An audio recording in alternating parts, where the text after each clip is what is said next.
you Englishmen, or are you a lot of foreigners? Are you free and independent citizens, or are you a flock of blooming sheep? Do you want England to be ruled by a house-tider? No. No, you says. And who is this here Disraeli that he should be Prime Minister of England? A Jew whose grandfather was a high Italian, a blooming foreigner. Here, here. What's he done for England, I ask you? What's he done? Nothing. Our friend here says nothing. Huh. He must be blind, deaf and dumb, as well as intoxicated. And what does he say now? Huh. He says Russia is looking at us with eyes of yearning, that the Tsar has set up in his heart to rule the seventh sea. Blooming rot. I says, down with Disraeli. Gladstone is the man for us.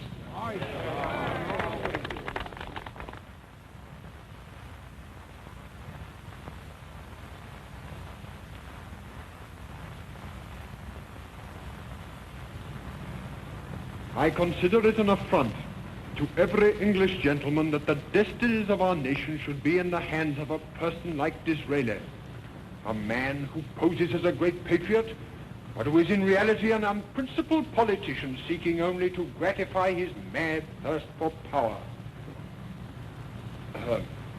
And now, he wants to involve us in serious international trouble with this infernal nonsense about Russia trying to undermine our power in India. If the fellow keeps on, he'll put England on the rocks.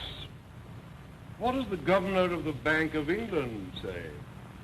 I say he's a dreamer, a dangerous visionary, reaching out for empire with greedy hands, committing us to a foreign policy of imperialism that makes me tremble for England's safety. But thank God for Gladstone. He's more than a match for Disraeli.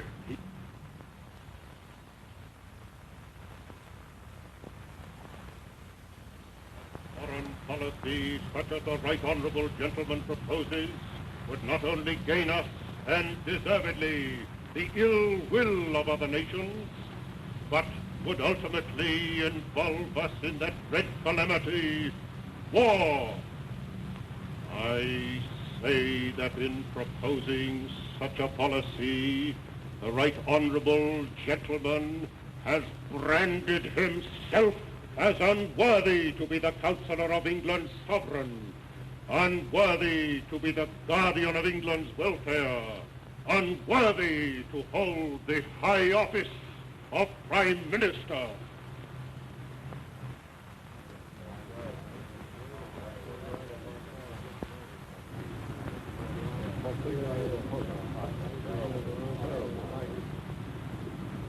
And now that my honourable friend Mr. Gladstone, with his customary eloquence and tact, has expressed his customary disapproval. The issue, gentlemen, is this. Whether you are content to be a comfortable England, meeting in due course with a sad inevitable fate, or whether you will be a great country, an imperial country, a country where your sons, when they rise, will rise to paramount positions and obtain not merely the esteem of their own countrymen, but the esteem of the world. Perhaps you think that because no war clouds darken the present horizon, that there is no danger. Have you ever seen one of those marine landscapes of the coast of South America? You behold a range of exhausted volcanoes. Not a flame flickers on a single pallid peak. But beneath, there is a dormant danger that will one day awake.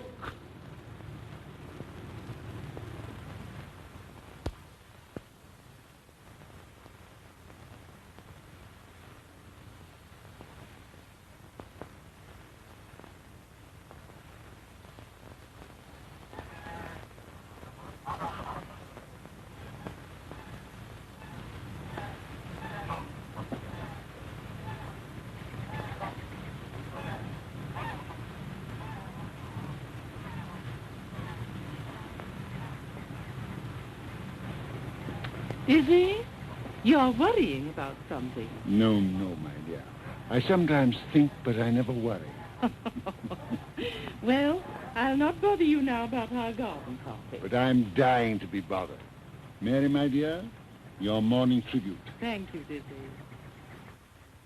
Every morning, wherever we are, you never forget. Nonsense. You know I married you for your money. Ah. Let me see your list of invitations. Lady Clarissa Pevensey.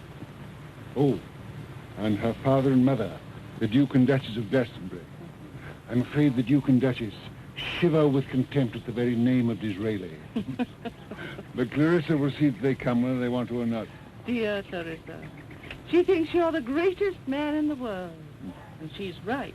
She's quite right, my dear. Young Deford will condescend to come in order to protect Clarissa against my diabolical influence. I'm quite sure your party will be a great success. Mary, I want you to invite Borzunov. Yes, dear. The Russian ambassador. Most agreeable gentleman. And I also want you to invite Mrs. Travers. Mrs. Travers? Why, we scarcely know her. That's why I want you to invite her. I'm anxious to cultivate her acquaintance. Mary. Yes, dear. Where have I met her before? Oh, we've met her at dinner. No. I mean, long ago. I connect her with something blue and white. Now, Dizzy, you're off on one of your wild goose chases again.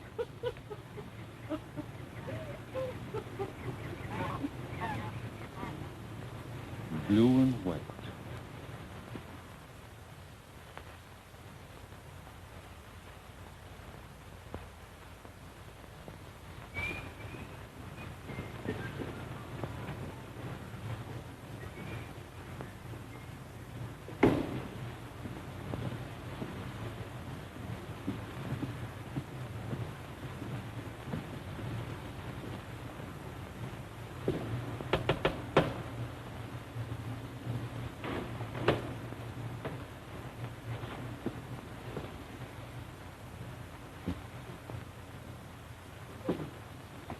Strauss. Oh, my dear Mrs. Strauss. You're looking more charming than usual. Please, sit down. Did you learn anything? We've nothing immediate to fear from Disraeli. He can't act without Parliament, and Parliament has adjourned, thank the Lord. Yes. England has obligingly tied the hands of the one man who might have blocked Russia's plans. And long before his hands are free, we shall have come to terms with Egypt. Russia will control the Suez Canal, and Disraeli's dream of British supremacy in Asia will still be only a dream. But don't forget, even with his hands tied, Disraeli can still get things from up his sleeve. He must be watched as closely as ever.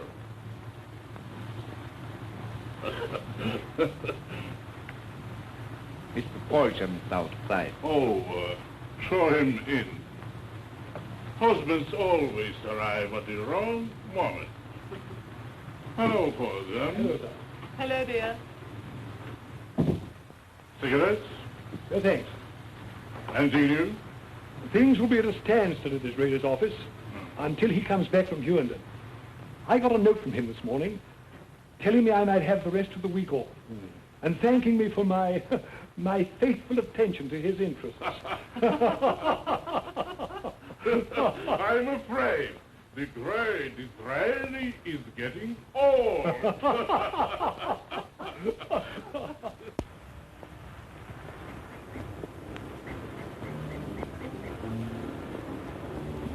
Dear Clarissa. Dear Lady Beaconsfield. Viscount Deford. My dear, you look charming. How do you do? How do you? Spirit of youth and beauty. Ethan, behold, winter hand in hand with spring.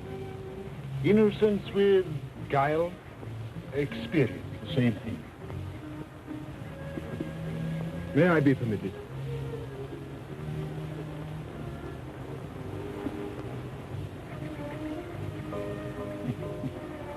If something would only happen to Charles to make him human. Perhaps something may happen to him, my dear, with the help of Clarissa. Oh. But to a man of your sound judgment, Mr. Disraeli's ideas must sometimes appear... Utterly impractical. Wildly fantastic. The Bank of England's money will never back any of his crazy enterprises, as long as I can prevent it. How fortunate. England has men like you. Why, Mrs. Travers... May I be allowed to join you? Oh, yes, certainly. Sit down, Joe. Thank you. What a heavenly spot this is. The Prime Minister's garden. Why do you dislike Mr. Disraeli so much? I neither like him nor dislike him. He's nothing to me. Oh, don't you feel lonely?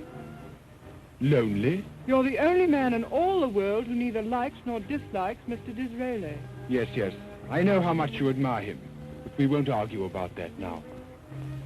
Pray be seated, Lady Clarissa.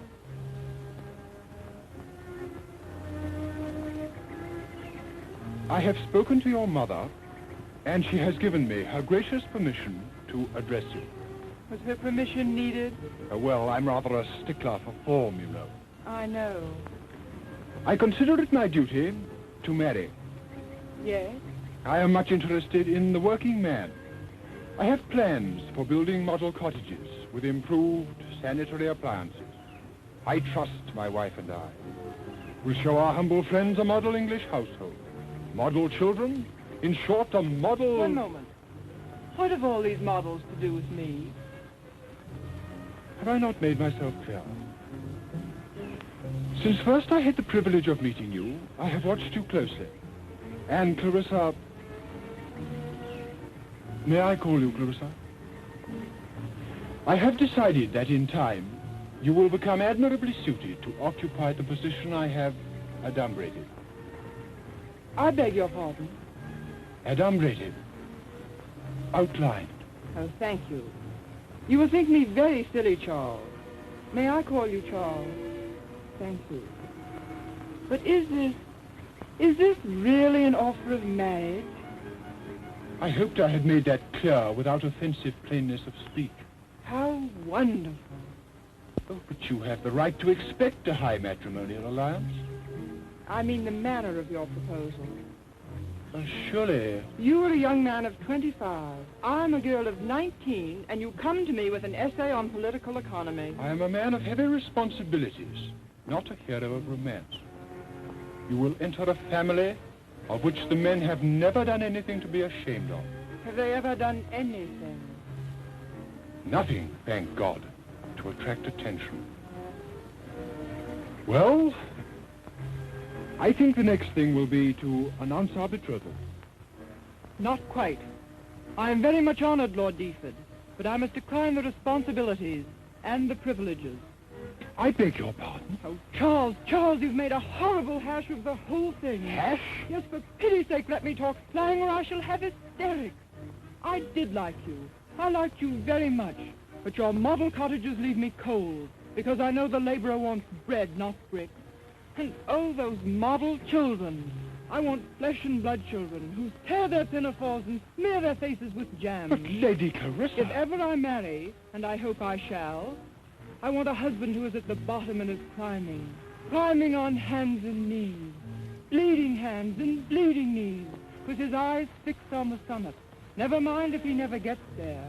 I can help him to climb, and if he falls, I can fall with him. But no, you were born at the top. You sit in a rarefied atmosphere like the gods on Olympus. Oh.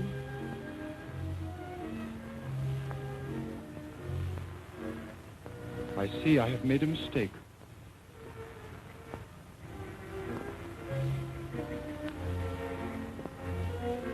Well, you refused him, eh? Oh, how did you know? That back was eloquent of refusal. You have no sympathy with ready-made greatness. You refuse Deford because he's a mere descendant and not an ancestor. Well, am I not right? Well, he may become an ancestor, you know. Tell me, are you fond of him? I like him very much. If he had simply said, Clarissa, will you marry me? I might have answered just as simply, yes. But he lectured me on model cottages and the model family. You know, I have a very high opinion of him. You? But he has no initiative. Who knows? If the opportunity occurred, he might rise to it. A man should make his own opportunities. And it's no use talking. I refused him and I told him why. Did you? Quite frankly. Did you? I told him I must have a man who tried. As he is now, I would sooner marry a bricklayer. He does lay bricks, and he may build a cathedral. Don't be hard on Deford. Go along and tell him you're sorry. Very good advice, Mr. Disraeli, which I'm not going to follow.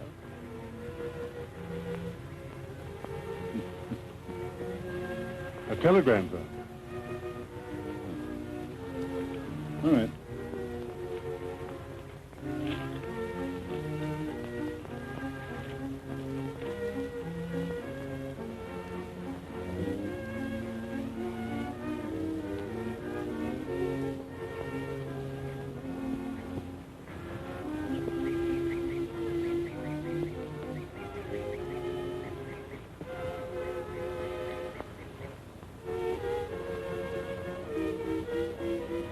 Personally, I can't endure these Disraelis.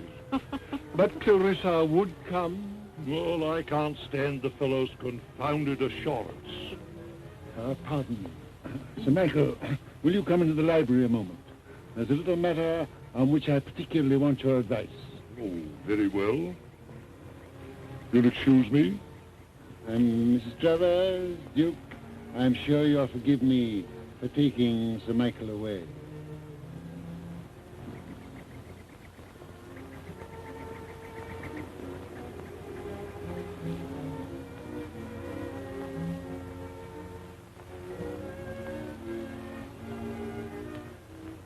Sit down, Sir Michael. Sit down.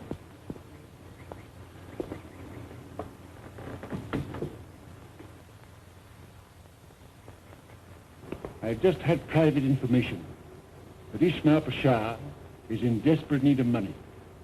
As you know, he holds the controlling shares of the Suez Canal. Robert, this is an unparalleled opportunity for England. Opportunity for England?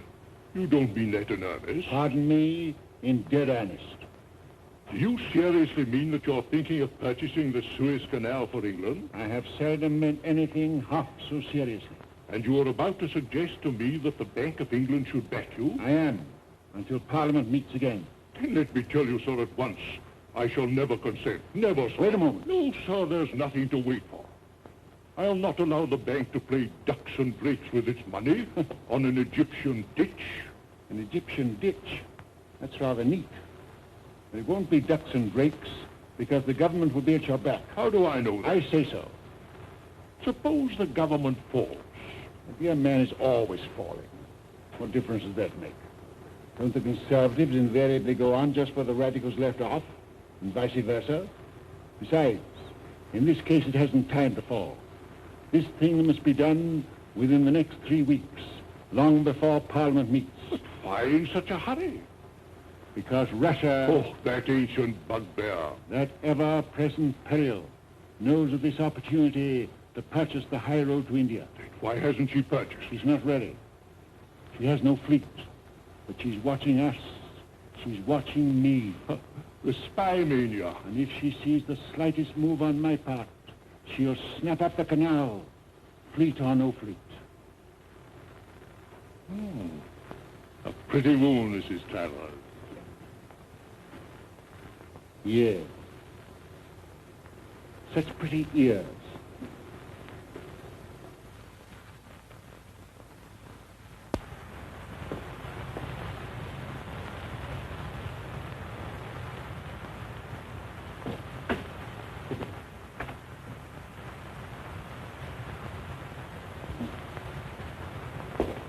Well, sir, after that delightful interlude... No, sir. Your scheme is harebrained, unconstitutional, and the bank will be no party to it. I tell you there is no You time... exaggerate the importance of the thing.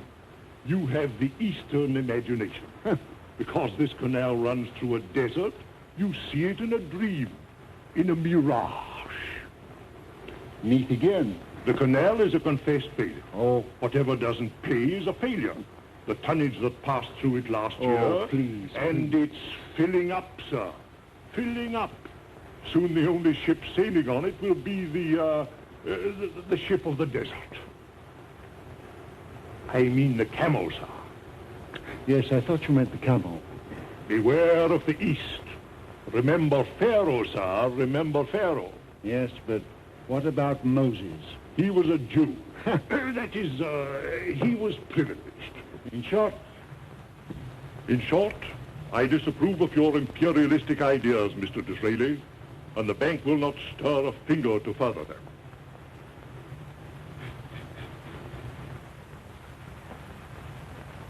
Why are you, I feared you were getting too warm. I rejoice to think that I have made this rash enterprise impossible. Oh, but you haven't. Where will you go for the money? Where Pharaoh went, where all Christians go, I shall go to Moses. At any rate, understand it will be no use coming to me.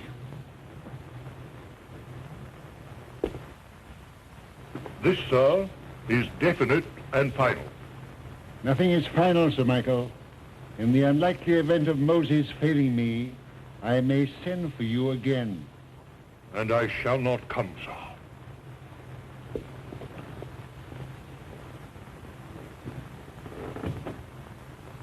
I think you will.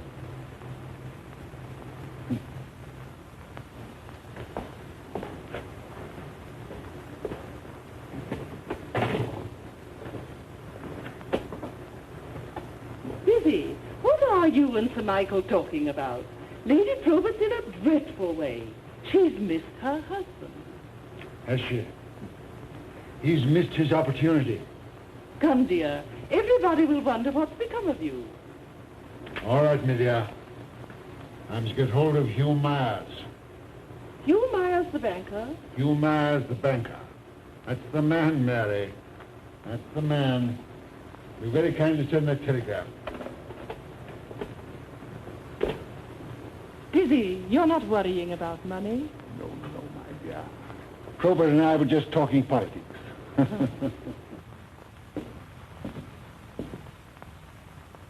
There's Deaford. You know I told you something might happen to him. Yes. Well, it has happened. He has asked Clarissa to marry him. That will be a good match, I suppose. Yes, but she's refused. Oh. Mary, I'm going to play fairy godfather and bring them together. You a matchmaker. The Prime Minister neglecting his work. The less a Prime Minister does, the fewer mistakes he is apt to make. That's rather good. I must say that to Gladstone one night in the House. I've been searching for a young man. With such a prize as Clarissa, Charles may become just what I need. And think what a splendid couple they'd make. Ah, Dizzy. Always dreaming a romance. And living one, my dear, while you are by my side.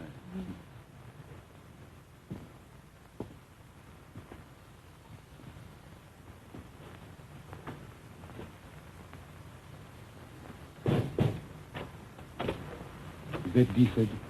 Yes. Run along, my dear. He's eager to speak to me. I think he wants to kill me.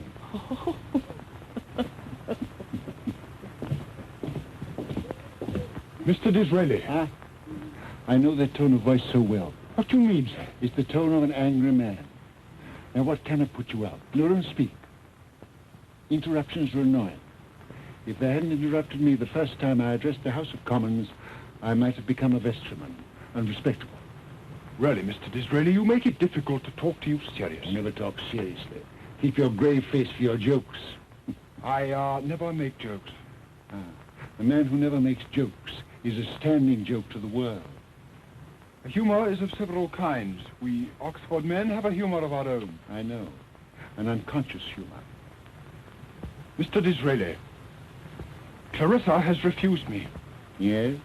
And I, sir, I attribute her refusal to your influence. I see. I was thoroughly justified in thinking well of you. What do you mean? You have courage, or you would never say that to me. Pray, why should I not say it? Because it's true. And when a very young man speaks an unpleasant truth to a very old one, he shows absolutely reckless courage. There was no other way. 100. You take a girl's no as final? I suppose she knows her own mind. Certainly. Make her change it. How? I'm glad you're asking me to help you. Because I'm interested in you. Interested in me? Deeply. Why? Because England stands in terrible need of men like you. I can't see that. England was never so prosperous as now. Oh.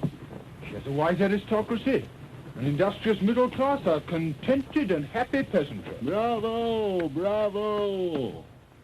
How many old Tory squires have I heard talk just like that? And that's how they talk since the beginning of things. That's how they talked when we lost America. And the Indian mutiny burst upon us. When our soldiers froze and starved in the Crimea. When we deserted Denmark. And when we remained idle while France and Germany flew at each other's throats. And just that talk that has lost us all our friendships. Oh, continental friendships, frog eaters, beer swillers. Is that how you talk to Clarissa? I do not discuss politics with women. I do. Think, man, think. England is as isolated as a ship lying off the coast. Our crew know nothing of what they call the landlubbers. They go on shore now and then for a debauch. But as they only hunt out the vice, they come back with a headache and righteously thank God they are not as other men. I tell you, our ferment is at work all over the world. Titanic forces are unchained in America, forces you have no conception of. The spirit of nationality is aroused in France, in Italy, in Germany. New wine has been poured into old bottles, and an explosion must follow sooner or later. I shall not live to see it, but I hear the seething of the yeast. But you, my God, what things you will witness. Take care you're not asleep.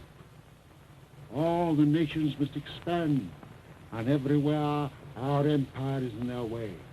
Russia, for instance. Now, while England stands alone, while France is crippled, and before Germany is recovered, now is Russia's opportunity to snatch at India.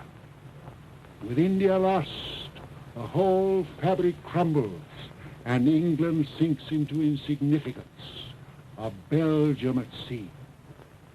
Now do you see why Clarissa refused you? These are the things I've shown her. You wonder she wants a man of action? You wonder she's not content with being a mere duke's wife? I see.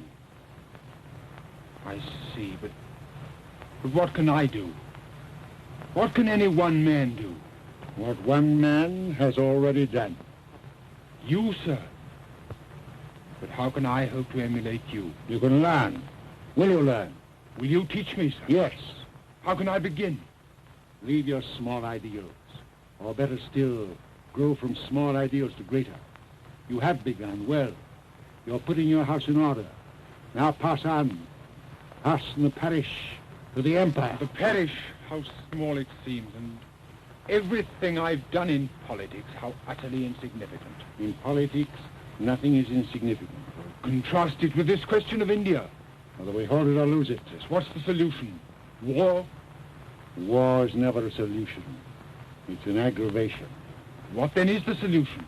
A very small thing. A thing men are laughing at. What, sir, what? A ditch.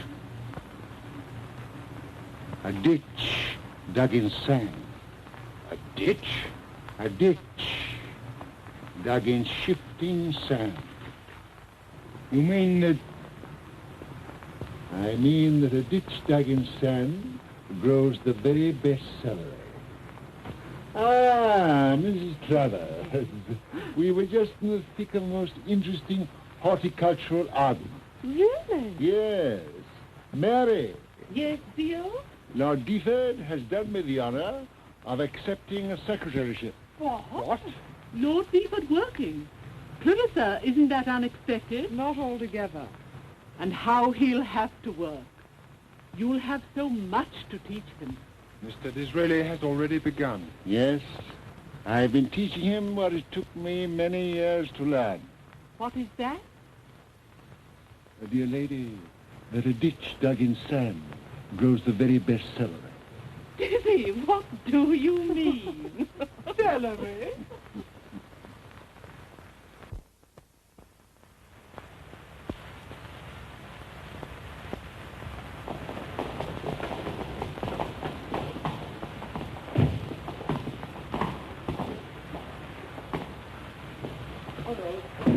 Hi, Robert. Morning, Mr. Disraeli. Morning, Williams. Morning, sir.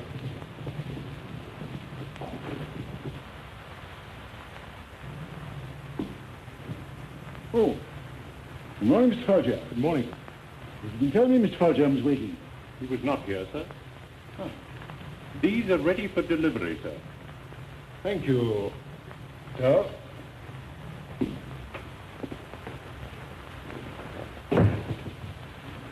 Dispatches from Russia. Good evening. Thank you. Well, you might look over these figures, will you? And have those delivered for me. Is there anything else, sir? Nothing else, Mr. Folger.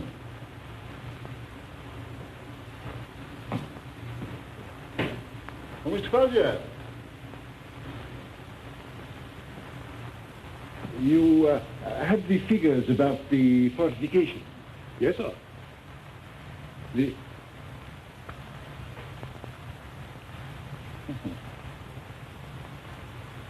Those are the dispatches from Russia, aren't they?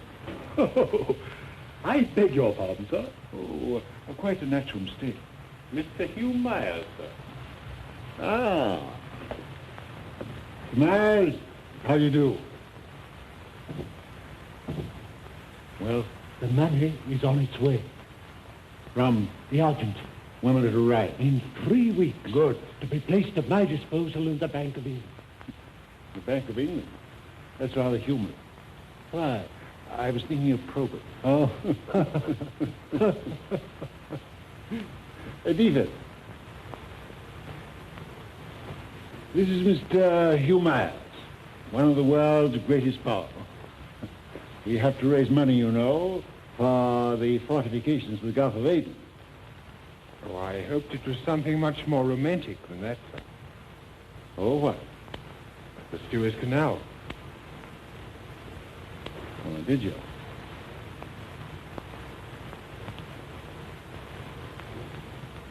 You're quite right.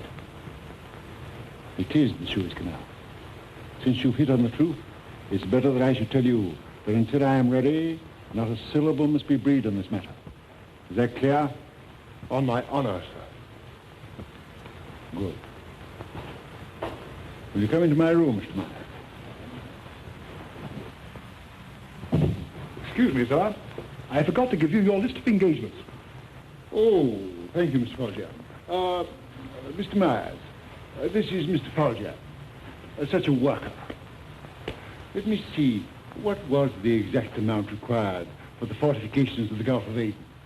You have the papers, you know, the blue one. I'll find out, sir. Thank you. Come, Mr. Myers.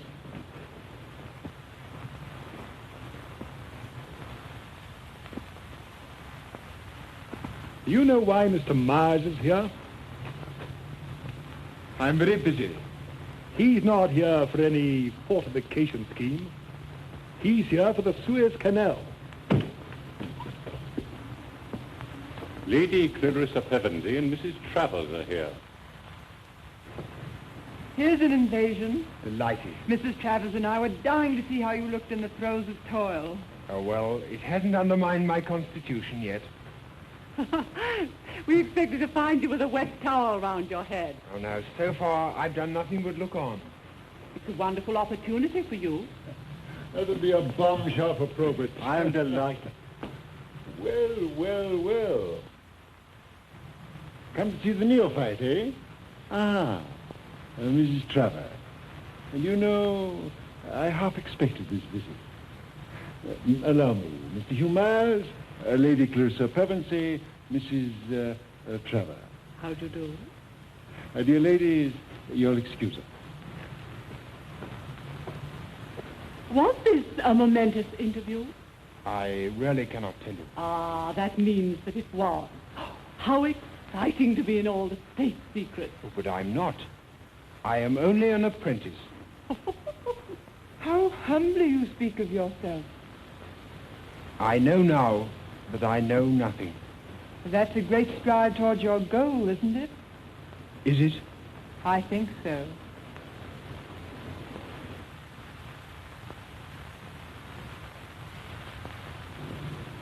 May we? Please do. But let an old woman rest her weary bones.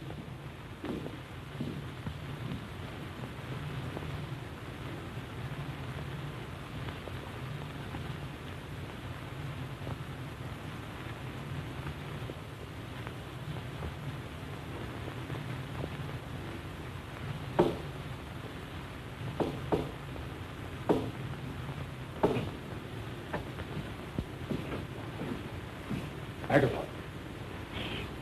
Miles, Yes. about the canal? Yes. They're agreed. How do you know? Both radiant. Then? Cairo. Start now. Yes, but I. Now. Instructions. At Trieste. Trieste. How? By way of Ostend. Ostend. Hello, Mrs. Travers. Oh, Mr. Folger. Here are the papers giving the figures you asked for, sir. Oh, thank you. The blue one and the white one.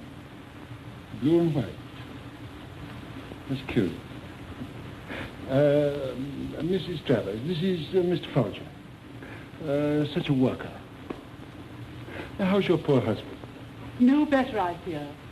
Still abroad. Taking the waters, you know. Will you kindly make my excuses to the young people? They're out there. You're not going so abruptly. I'm sorry, but dear Lady Probert is organizing a bazaar. Always occupied in good work. Always with your hand in some great undertaking. In secret, too. Goodbye, Mr. Disraeli. Goodbye, Mrs. Travers. No, not a step, not a step. Goodbye. Goodbye, Mrs. Travers.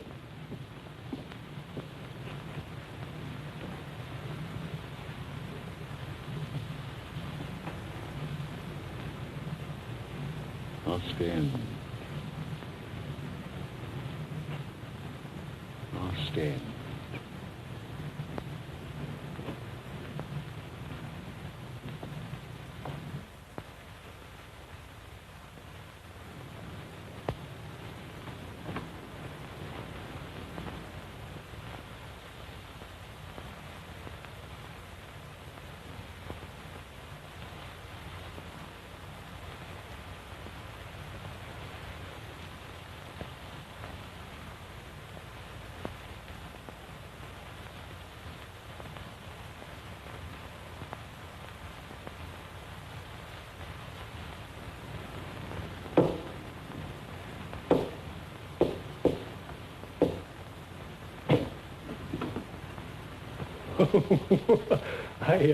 I beg your pardon, sir.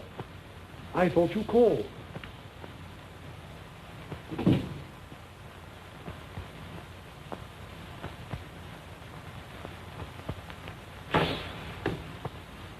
Charles! Charles!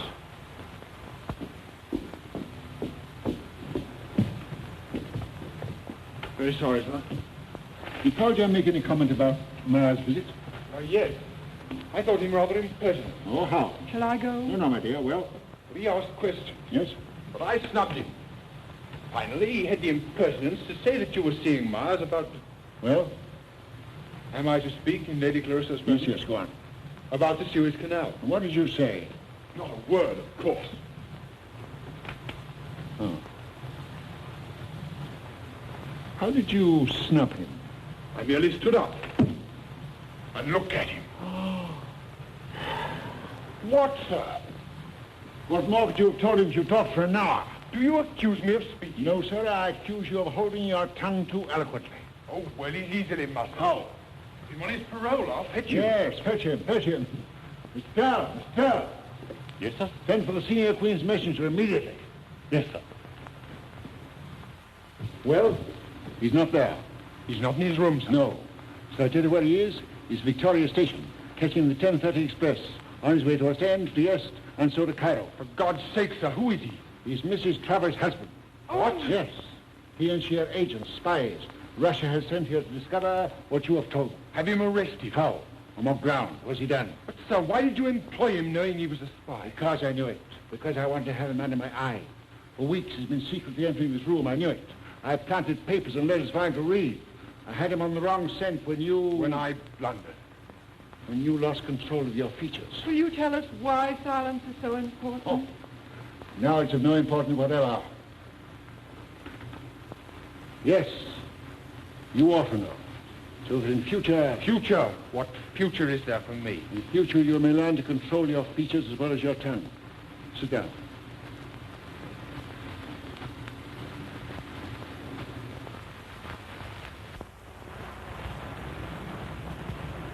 Ismail Pasha, the Khedive of Egypt, is under the impression that he's Ramesses the Great. But the only pyramid he has raised is the pyramid of death. Egypt is a dry bone, out of which he has sucked the last ounce of marrow. The last assets he has are the controlling shares in the Suez Canal. These he is dying to sell to the highest bidder. France built the canal, but she's too poor to buy it. Russia covets it as a means of snatching India. England as a means of defending it. Both pretend the purchase is the last thing in the world they are thinking of. Both are watching each other like cats. And Ishmael sits and waits for the cat to jump. Those shares I mean to have. The Bank of England refuses to back me. But today Mars has given me a blank check, and I thought the thing was done. But now Poljam knows, Russia knows. In a week, Poljam will be in Cairo, and whatever sum I offer, he will double. Now do you see the importance of it? Is there no remedy? Of course there is. What, sir, what? And send a man from Khedive with unlimited powers, ready to outbid anything, ready to turn the nail. What must be the man's qualifications? Strong, stern, silent man, subtle and cunning, fighting wiliness with wiliness. Have you such a man, sir? I've sent for him. What's the matter, sir? What is it, my dear? Oh, I'd hoped for a minute, while you were speaking, that perhaps Charles might... Oh, don't say it, Clarissa, don't say it. Yes. Do say it, Clarissa. Do say it. For there's another kind of man who might be twice as useful. What kind? A man so honest that the rogues would think him a rogue. So truthful they'd swear he was lying. So simple they'd never fathom him. Why laugh at me, sir? I feel my folly bitterly enough. What's the matter, Charles? Disgust, utter disgust at myself and despair. Why despair? Queen's messenger. Not wanted. You are the man. I to be trusted with this mission after what I've done? Why not? Because I'm a useless, conceited idler and a perfect, complete fool. Well, granting that. What? I didn't say it. But granting that, that's a very good reason for sending you. But I've failed already. Nearly all my successes are founded on previous failures. On your own showing, no one will suspect you. You've only to meet all their cunning with that stolid British face of yours, and the schemes will be disarmed. Come, will you go? Will I go? Ah! There's your man of action, Clarissa. I warn you, there'll be grave danger. You ready to meet it? Yes, sir. I mean, danger of death. Yes, sir. Yes. Every step of the way, every hour of the day, danger lurking in every disguise. When once he is in Egypt, if his errand be known, his life will not be worth a moment's purchase. Oh, I didn't know. I didn't know. Listen, my child. Do you forbid him to go? I cannot forbid. Oh, yes, you can. He shall obey you. But think a moment. If you forbid and he obeys, and I send that other man, how will you feel?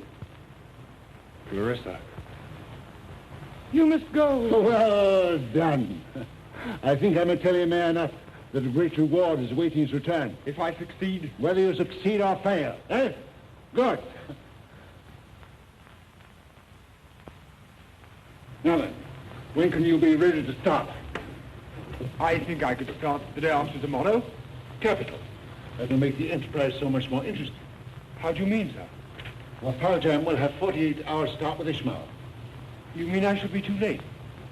I am trying to convey that impression. Well, tomorrow then, if it must be. Ah, that's better. Although Parjam can do a great deal in a day. Well, there's a night mail tonight at 9. Now. Now? You don't mean... I mean in 10 minutes. But my luggage shan't even have a clean collar. Damn your collar. That's the Dover Express delivered from Charing Cross. You'll be in Marseilles tomorrow morning and in Cairo a day ahead of Parjam. A day ahead. By Jove, I'll do it. Of course you will. Now, children, say goodbye to one another while I write your instructions.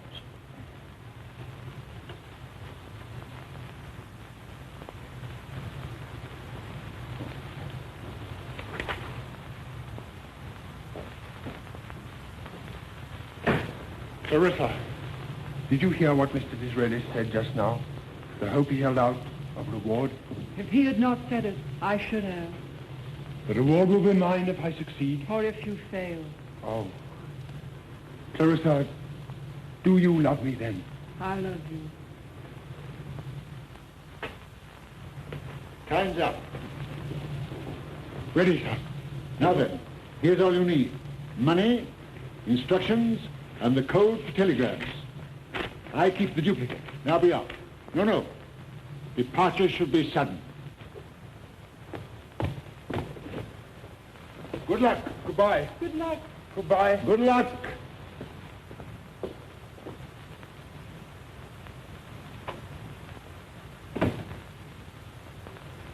And God bless you.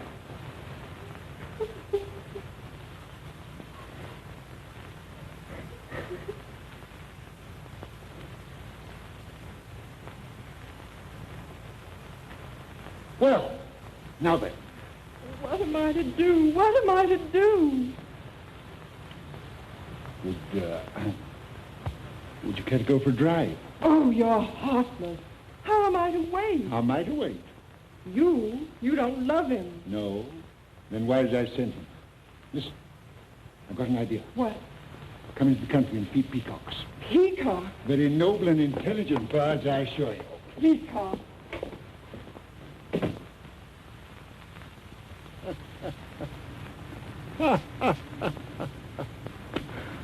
Well, I say they are intelligent birds.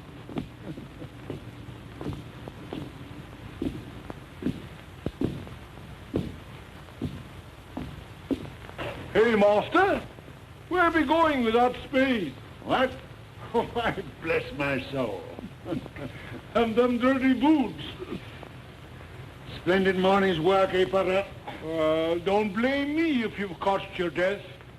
Caught me deaf? What do you mean? 'Tis well known you ought to be in your bed. Why? I'm not ill. Yes, you are. Mortal bad you are. Says so in print. Oh? Where? Last night's Globe. I read it with my own eyes. A highly respectable sheet. And what does it say? Says Dr. Williams have been seen going in and out here. And that be true, too. For he just drove by and left this bottle of stuff for ye. For me? No. For Lady Beaconsfield.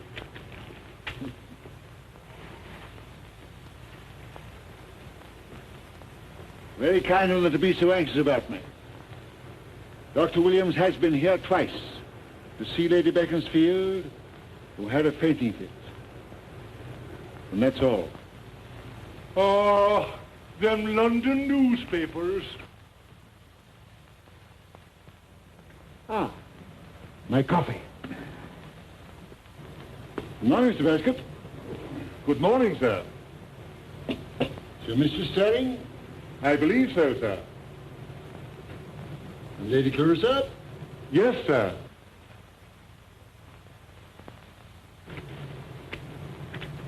Oh.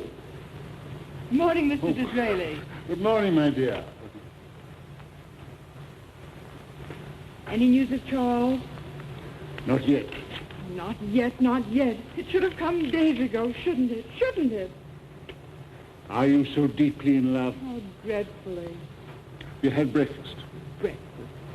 Tell me. Our little secret. About Mrs. Travers? Yes. You heard from her? Not a sound. She's keeping very quiet. I don't like people who keep quiet. She might do a great deal of mischief. So Lady Beaconsfield has persuaded her to come here today. I want to have that glorious creature where I can see her. Ah, Mary, my dear. Good morning, Dizzy. Had a good night? Of course I have. Slept like a top. Sure. Now, Clarissa, listen to him. He doubts everybody's word. He doubts mine. I never can believe anything you say about yourself, Mary. You know what this foolish woman did a little while ago? She drove with me one night to the House of Commons when I had to make a very important speech. The footman slammed the carriage door and crushed her finger. Oh. Yes, that poor finger. And because she knew how distressed I should be, she never uttered a sound, but bore the agony unflinchingly. And I knew nothing about it until I got home. Oh, how wonderful. Wait till you're married, my dear. You'll be doing just as wonderful things and thinking just as little of them. Well, if you're telling the truth, you shall have your morning offering. Clarissa, never allude to my health before Dizzy, promise. It worries him, and heaven knows he has worries enough without that. But is anything the matter? Nothing. Nothing to make a fuss about. Dr. Williams says I must be careful. I am, so that's all right. Now mind, not a word to Dizzy. The crushed finger again. Gladly. Every day for his sake. The last rose of summer. Thank you, Dizzy. Telegram, sir. Oh, Thank you, Mr. Basket. oh, open it, open it, open it. Mary, do look after that silly child while I read this telegram from my tailor. Oh, for pity's sake. It is from Carol. What does it say? The celery is ripe to cut. Celery is ripe to cut. Well, I must say, I hardly think it was worthwhile going to the extent What does of it mean? A great deal more than it says. Look, What's that? a copy of the code I gave him. See, the celery is ripe to cut, the parallel sentence, the Suez Canal patches is completed, and the check accepted. Dizzy! Yes, Dizzy! superbly. Oh, thank God, thank God. Clarissa. Let her cry, Mary, let her cry. It's worth it. How glad you must be.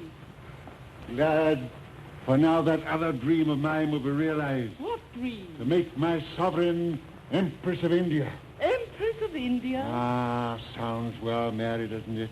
Mary, you shall be my messenger when the time is ripe. You, Lady Beaconsfield, shall carry the news to our beloved Queen, and you shall be there, and you shall be proud when I stand up to announce the new title to Her Majesty's faithful Commons. Yes, Dizzy. When will that be? Oh, sometime to lapse. This must be formally ratified. Public opinion must be created. Make haste, Dizzy, make haste. Impatient woman. Will Charles come back soon? That's another impatient woman, Mary. I must telegraph this to Myers. Yes. Myers made this thing possible. Another Jew, Mary. Oh. There'll be a peerage for him. How furious old Probert will be. Hugh Myers, London Wall. The Suez Canal purchase is completed and the check accepted. But you haven't answered my question. Will Charles come home soon? Yes, with drums beating, trumpets blowing, flags Oh, flying. I don't care anything about that. And wedding bells ringing. A station cab. Could that be Mrs. Travers? Miss Travers. We can't have Mrs. Travers here now. She'll worm us out of you in no time. She'll read on both your faces. Dizzy, you made me invite her. We'll get rid of her, send her away, kill her. Put your wits together, both of you. Tell her I'm very ill. I'm very ill indeed. Hugh Myers. It's Hugh Myers. Show him in at once. That's splendid. Is it possible he's heard the news? Could Charles have cabled him? No, but these millionaires know everything by a sort of instinct. Mm-hmm. If he's come to tell us, don't spoil its effect. Don't tell him. I'll spring it on him later. Ah, Mr. Myers, delighted to see you. Good morning. Good morning. How do you do, Mr. Myers? Lady Clarissa Pevensey, you know. What happy wind. Can I have a few moments in private with you, sir? Oh, these ladies. Forgive me if I insist. Why, of course. Mary. You'll stay to luncheon. I'm sorry that is impossible. And thank you very much. Come, Clarissa. Well, Mr. Myers, I was just about to send you One this moment, telegram. sir. I want you to hear me first. What I have to say... Well, sit down. Sit down.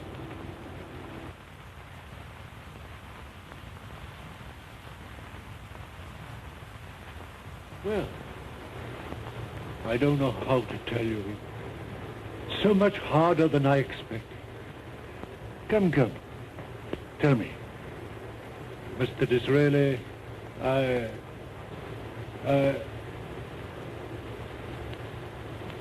am bankrupt. What? I didn't quite catch. Our house is bankrupt. Bankrupt? Myers bankrupt? You mad? I wish to God I were.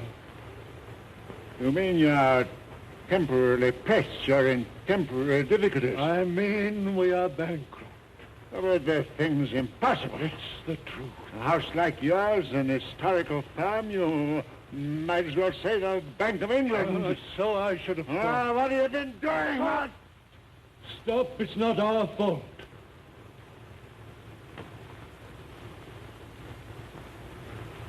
Well, first, a ship with the bullion from the Argentine. Yes? Gone down. Wrecked? Scut? You mean? I mean purposely and criminally sunk. All the crew saved. A conspiracy.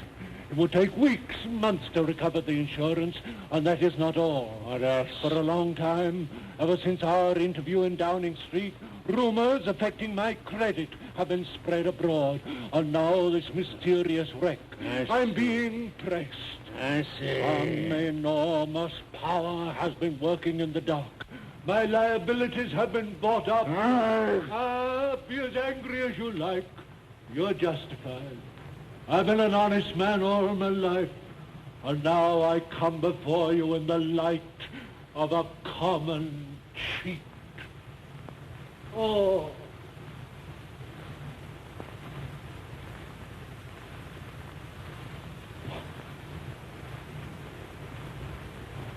Mr. Myers, I know you, sir.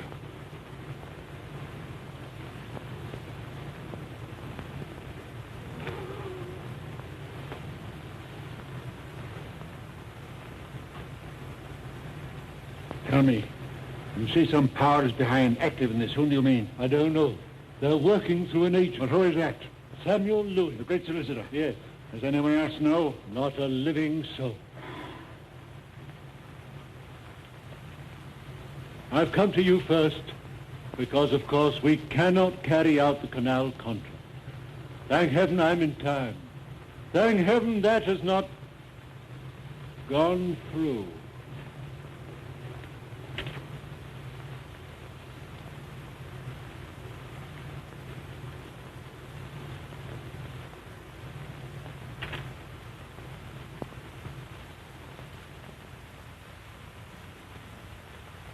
When will it be known, Miles? When will it be known? Tonight, tomorrow morning. By the Lord, it shall not. Get back to town quickly. Get your office. Stay there, stay there. I'm sure you're there. Don't budge if they keep you there all night. But... And don't breathe a word of this. Don't let anyone else. Don't give the slightest hint of anything unusual. Treat the wreck lightly. Watch your words, watch your looks. Something may happen. Something shall happen. What, sir? What? God knows. God knows. Mr. Disraeli. Yes. Yes.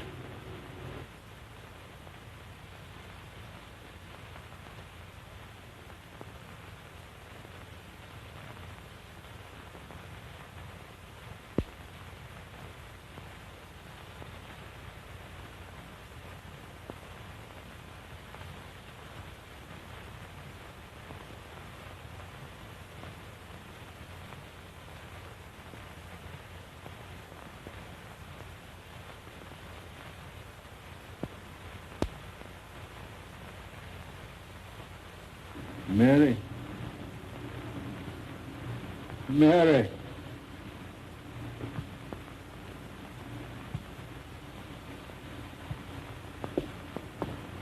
Yes, dear? I want you.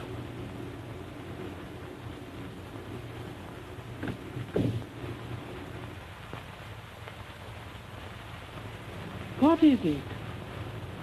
Mary, you stood by me in many horrible predicaments. I'm in the worst I was ever in. Dizzy.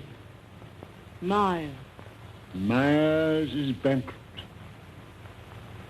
Does that mean we are poor? No. No. Oh, if that were all. Then? Myers is finding the money for the canal. Ah. Wait. Deeford has passed the check. Now Myers has failed. We can't pay. And you? I? Yes, dear. I want to know how this will affect you. What does that matter? It's all that matters to me.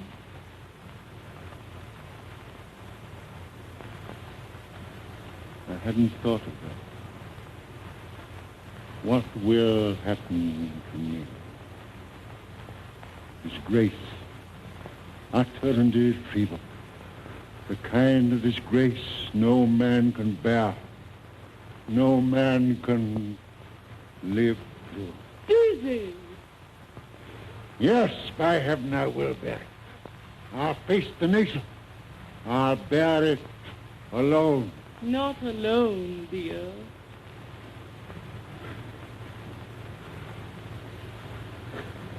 Thank God for you, man. Thank God for you.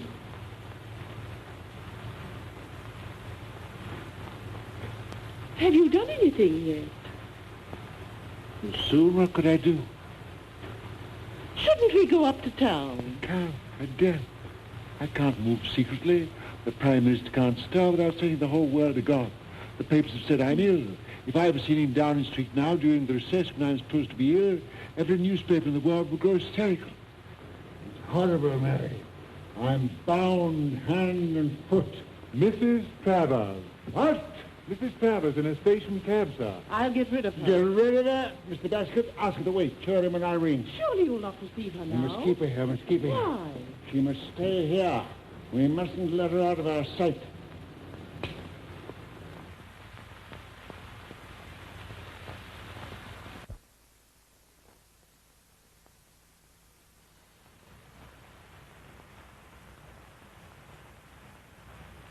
Susie, what is this play acting? I'm ill. Very ill. The newspapers have said I'm ill. she shall see the thickest man she ever saw in her life. Mrs. Travers is here. Shall I send her away? No, no, no. Chain her. Hand and foot. But Mr. Disraeli. I'm ill.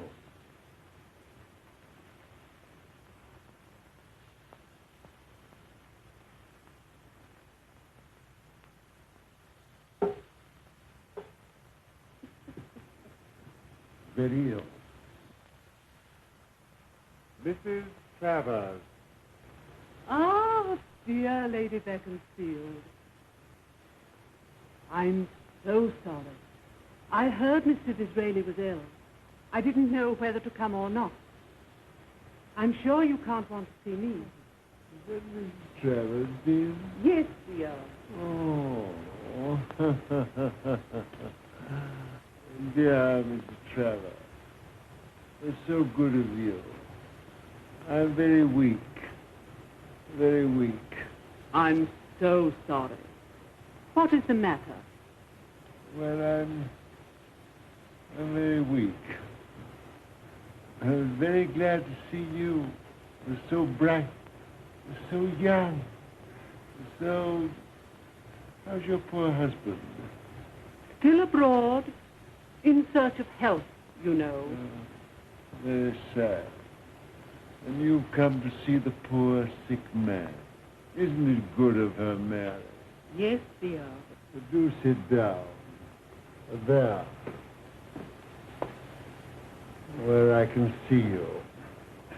Sweet Clarissa, more beautiful every day. I saw the dear Duchess, your mother, yesterday. She seems very anxious about Lord Beaufort. He's abroad, too, isn't he? Egypt or somewhere? Yes, he is abroad. Yes, he is in Egypt. I do hope he's not too venturesome. Cairo is such a dreadful place. Those Orientals, you know. One can never trust them. No. So sly. Yes. And deceitful. Ah. Dear sympathetic creature. Isn't she sympathetic, Mary? Yes, dear. But don't be uneasy. We've just heard from Beaufort. Indeed? Mary. Yes, dear. Isn't it time I had my beef tea? You say you have heard? Oh, Mrs. Travers. Oh, from Beaufort. Oh, yes. We had a telegram. Where is that telegram, Mary? On the table, dear. Help me up, dear.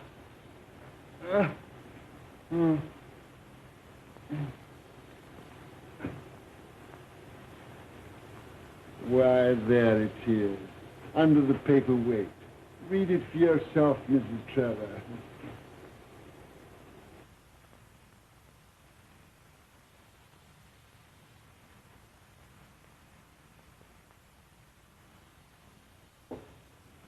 Heavens, how pale I am. The celery is ripe to cut. How odd. Yes. Why odd? Well, that anyone should cable all the way from Egypt about celery. Well, you know, he's engaged in a very interesting agricultural experiment. You remember we were discussing that very subject at the garden party. Oh, yes.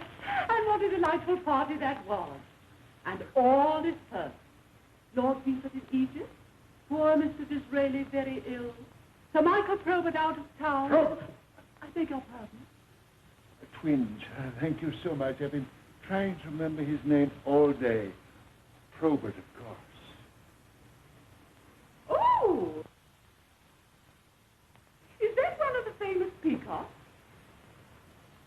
Yes. Dizzy is very proud of them and of the swans. I've heard so much about them. May I have a look at them? Yes.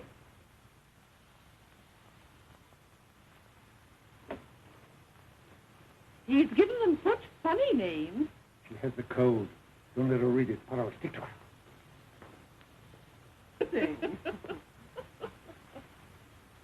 show you their houses. Oh, please don't trouble. No trouble.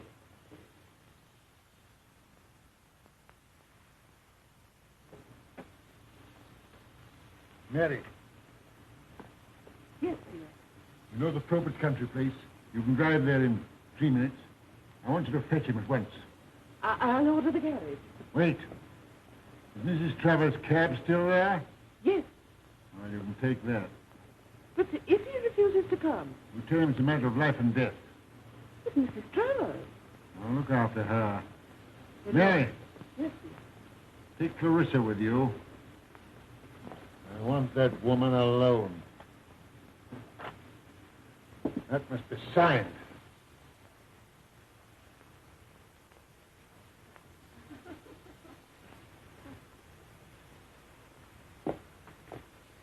Yes, they are beautiful.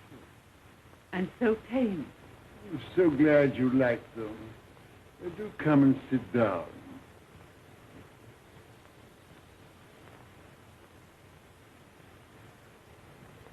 But I really ought to be going. Oh, do sit down.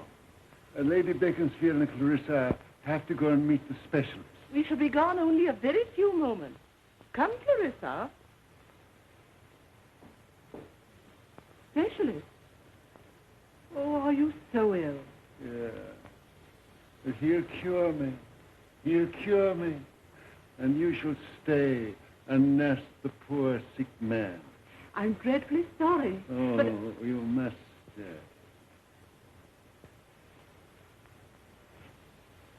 Till they come back. But my cab is waiting. No, I sent that away. Really? Ah, don't be angry. What a dainty hand. That supple finger. So long and thin. So exquisitely shaped. Please. So quick to grasp things. Unconsidered trifles. Scraps of paper. Oh, just let me go. You're hurting In me. such a hurry to get away from the poor sick man, to get away and read the code. Well, what of it? Ah, that's better. That's how I remember you. Remember me? So strange. When we first met at the Duke of Glastonbury's, I remembered you, but I couldn't place you. I connected you with something blue and white. Milk and water? No. Snow and water. Mont Blanc and the Lake of Geneva. Geneva in the 60s. Russian refugees and their English sympathizers. A man called Lumley and his ravishing, shall I say wife? No, comrade. That was the term. Charming relationship, delightful couple. So good to the unhappy exiles. But people are cruel. They said the good Mr. Lumley and his charming comrade were agents, decoys in Russian pay, engaged in worming out the secrets of the refugees, in tempting them back to Russia, to Siberia, to death. And pray, what has all this to do with me? Ah, what indeed? With you, the friend of dukes and bankers. Good Mr. Lumley and his charming comrade were driven out of Geneva by the slanderers. And where do you think I saw him next? In Downing Street. He had changed his name to Folger. I was so sorry for him that I gave him work. But you did more. You gave him instructions to hurry to Trieste. Now do I know you, dear Mrs. Lumley Travers Folger? Well, and what next? Admiration. Profound admiration. Until this moment. Today you've disappointed me. Why steal that? Weak. Very weak. You had only to ask me and I would have told you. The celery is ripe to cut. Means the Suez Canal purchase is completed and the check accepted. Poor dear Lumley has had all that tiresome journey for nothing. I congratulate you. Your apple-faced boy has blundered into success. Well, that's all any of us do, Mrs. Trevor. A success that will cost you dear. That's the sort of thing Gladstone will say. It's what the world will say when it knows that Myers is bankrupt. Who knows what? Myers is bankrupt. Bankrupt? Bankrupt. Mrs. Travers, I'm very weak. Don't jest with me. Myers is bankrupt. And his check, waste paper. Wait. It's easy for you to tell me this, but why should I believe you? Because it was my invention. You thought to circumvent me with your apple-faced boy. What do you say now, Mr. Disraeli? You can't expect me to say much. I am a child in your hands.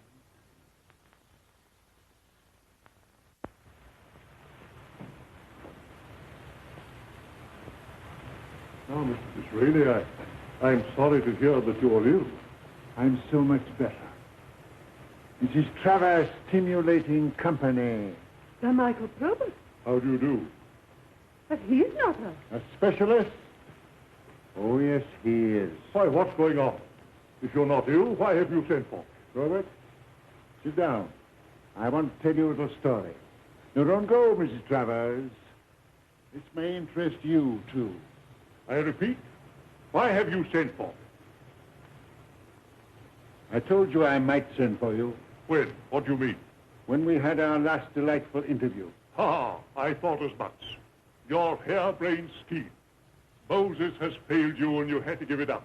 Well, it's no use appealing to me. Moses has not failed me, and I've carried the scheme through. What? You mean to tell me that you have purchased the Suez Canal? The power and the glory of my country were at stake.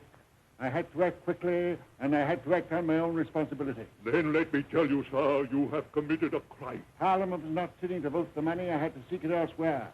5 million sterling. You refused. I did, and I'm proud of it. So I went to the wealthiest private firm, to Hugh Myers. A Jew. Myers, not being a party man, but a patriot, saw the greatness of the idea and stood by me. I sent Deeford to Ishmael.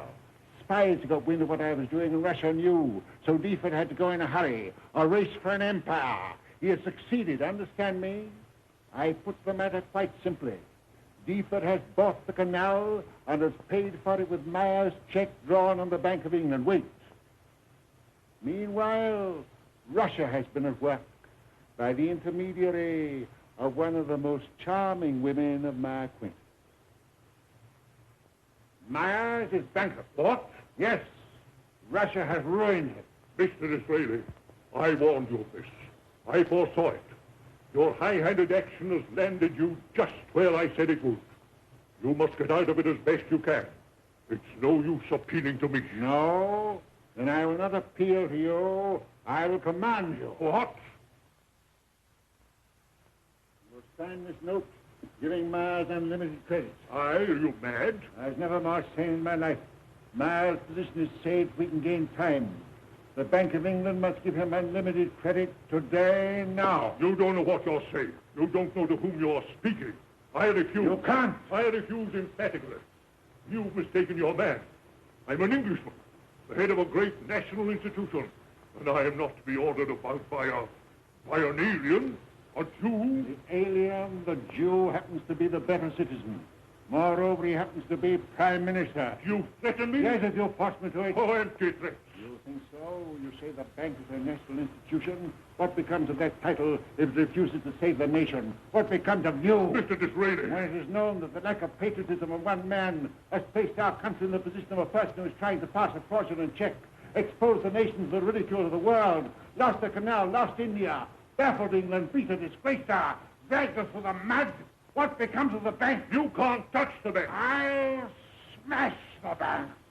Parliament granted the bank its charter, Parliament cometh right and showers blood at my bidding. Your board of directors will be swept away. Your shareholders bankrupt. The bank ruined and you disgraced. I am Prime Minister. I can do this. And if you don't sign, by God, I will. Now.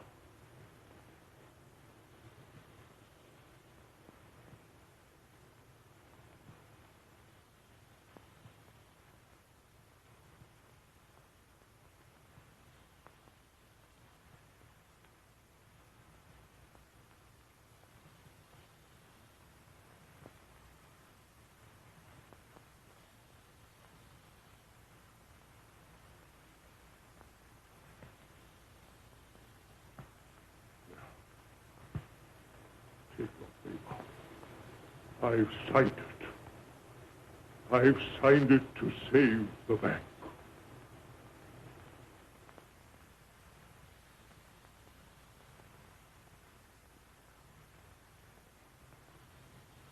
It's an outrage that a man like you should have such power.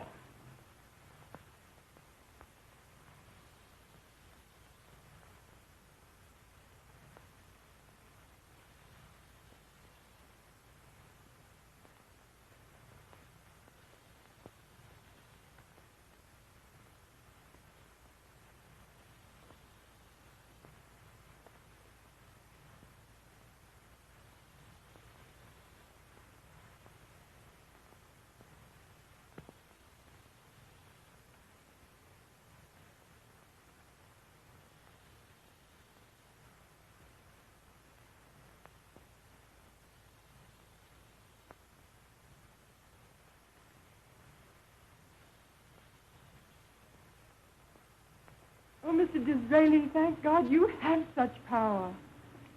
I hadn't, dear child, but he doesn't know that. Oh!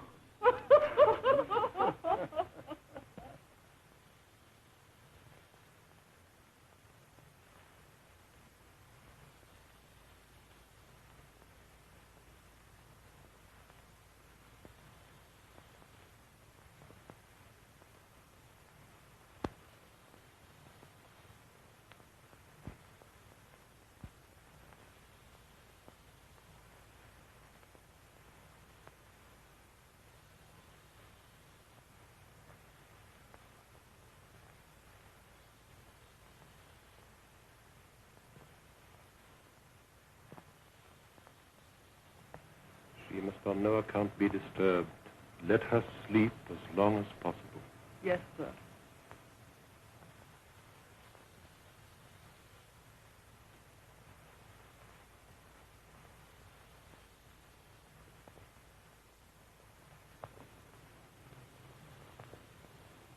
Well, We can't tell.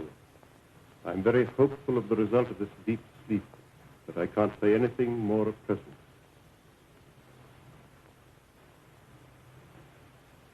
I can't go.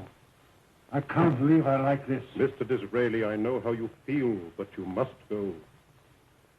I feel bound to remind you that Queen Victoria is going to attend your reception in person. That is an honor she has never before paid to a prime minister. All the court will be there. Every country in the world will be represented, and all to pay homage to you. Mary won't be there. You know she always loved people to flatter me. And all England will be at your feet tonight.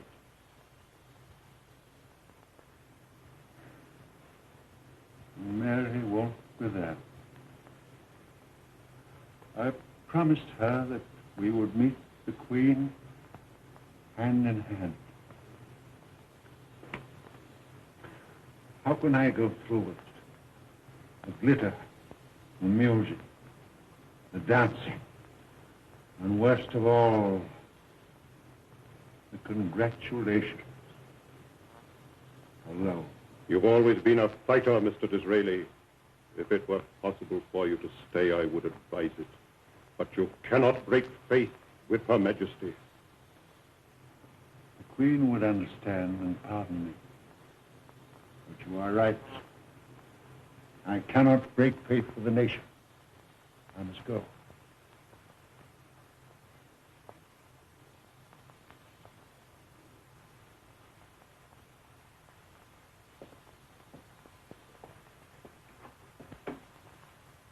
If there's any change for the worse, I'll send you a telegram, and you can be home in a few hours. Home. Without her, I have no home.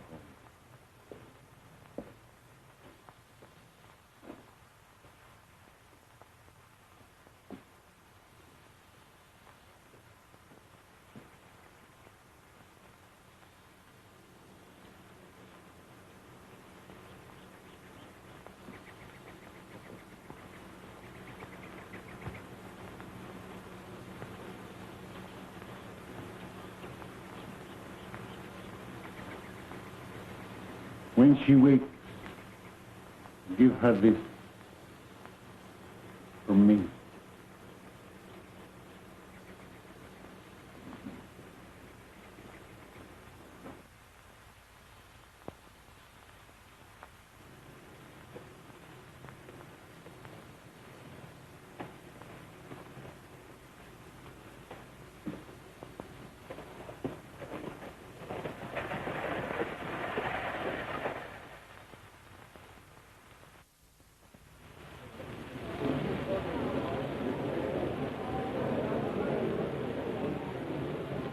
What a day this has been for Dizzy, eh, Belinda? It's all very astonishing. They say the Queen is delighted with her new title, Empress of India. And how Disraeli swayed the House when he announced the new title. Even Gladstone was silenced. Dizzy is a great man. Oh, Father, so you've come round to that at last. Well, there's no use denying it now. I never denied his greatness. Well, Miles, on your legs again. Thanks to you, Sir Michael. Yes, yes. Great patriotic idea. Dizzy and I talked it over long before you came into it. So he told me. And the bank was a great patriotic institution. Couldn't let it drop. How fortunate you saw it in that light.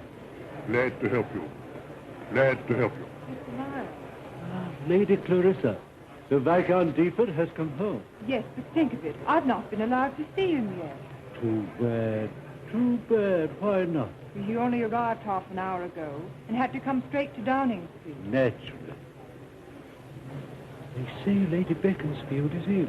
Mr. Myers, I'm dreadfully anxious. Nothing serious, I hope. I don't know. And I daren't ask Mr. Disraeli. Her absence tonight is such a horrible disappointment for him. Of course.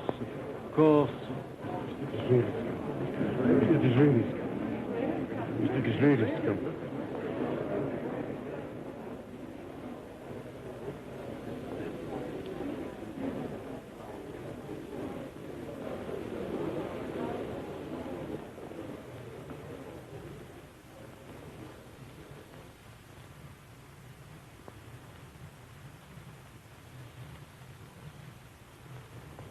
Mr. Disraeli? Lady Probert. Charmed.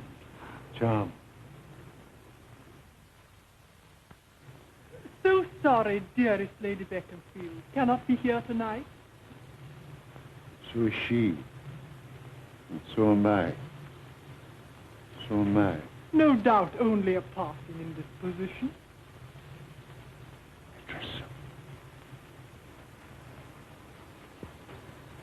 A dear child. How is she, really? Don't ask me. I daren't trust myself to speak. I'm horribly anxious. Dr. Williams reassured me, or I shouldn't be here now. Not even to meet the Empress of India.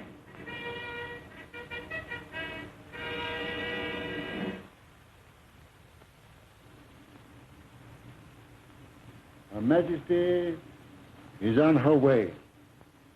Before she arrives, I want to thank those men who have so splendidly stood at my side and made our enterprise successful. First, there is my friend, Mr. Hugh Myers. Mr. Myers, concerning whose services I cannot speak too highly. Next, there is Sir Michael Probert, At a moment of grave crisis, he came to my aid against his, shall I say, prejudice. Mr. Miles, Sir Michael Probert, it is my privilege to inform you that in recognition of your patriotic action, your sovereign has bestowed a peerage upon each of you. My congratulations. Thank you. May I add mine? Your Grace is most kind. Lastly, you will be glad to know that my young friend, who carried through these delicate negotiations with such consummate tact, I refer to Charles Viscount Beaufort, arrived in London half an hour ago. Viscount Beaufort. Ah. Charles, Her Majesty desires to confer the ribbon of the bath upon you with her own hand. Clarissa. Charles, My dear. Oh, hang all these people. why didn't you come earlier? Well, I had to see Dizzy and get into this rig. My dear Mr. Myers.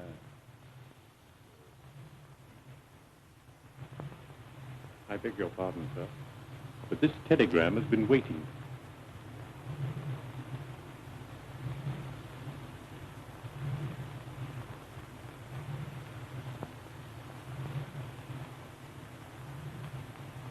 Charles, I'm frightened. What?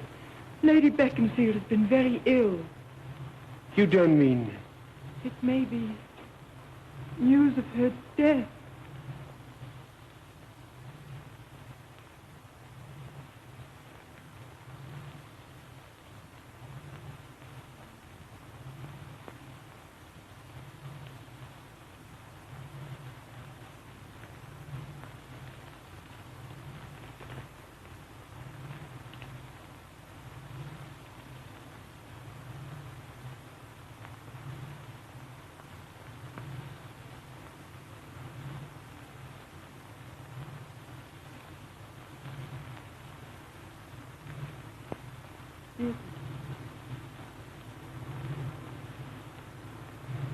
Mary, I didn't know. But the doctor sent you a telegram, dear. Your